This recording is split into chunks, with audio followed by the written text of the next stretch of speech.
விழுப்புரத்தில் தனியார் தொழில்நுட்ப கல்லூரியில் நடைபெற்ற தேர்வின் போது மாணவன் ஒருவனை ஆசிரியர் கன்னத்தில் அறைந்துள்ளார்.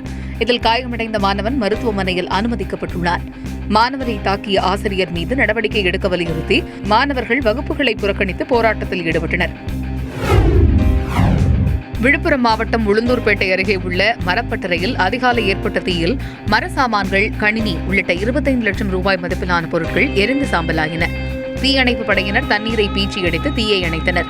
கடைக்கு விஷமிகள் தீ வைத்திருக்கலாம் என்று அதன் உரிமையாளர் புகார் தெரிவித்துள்ளார்.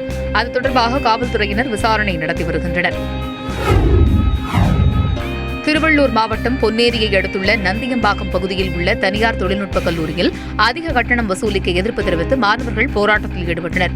வகுப்புகளை விட்டு வெளியேறி போராடிய மாணவர்கள் கல்லூரி நிர்வாகம் அரசு நிர்ணயித்துள்ளதை விட அதிக கட்டணம் வசூலிப்பதாகவும் அடிப்படை வசதிகள் எதுவும் செய்து தரவில்லை என்றும் குற்றம் சாட்டினர். காஞ்சிபுரம் மாவட்டம் வாலாஜாபாத் பகுதியில் உள்ள 862 குடும்பங்களுக்கு புதிய குடும்ப அட்டைகளை மாவட்ட ஆட்சியர் சண்முகம் வழங்கினார். நிகழ்ச்சியில் 164 இருளர் குடும்பங்களுக்கு சாதி சான்றிதழ்களும் 47 குடும்பங்களுக்கு விலையில்லா வெள்ளாடுகளும் வழங்கப்பட்டன. சட்டப்பேரவை உறுப்பினர்கள் சோமசுந்தரம், கணேசன் உள்ளிட்டோர் விழாவில் கலந்து கொண்டனர். அபேஷர் ஆட்டோக்களில் கூடுதல் பயணிகளை ஏற்றிச் செல்ல அனுமதிக்க கோரி மதுரை மாவட்ட ஆட்சியர் அலுவலகம் அருகே ஓட்டுநர்கள் தர்ணா போராட்டத்தில் ஈடுபட்டனர்.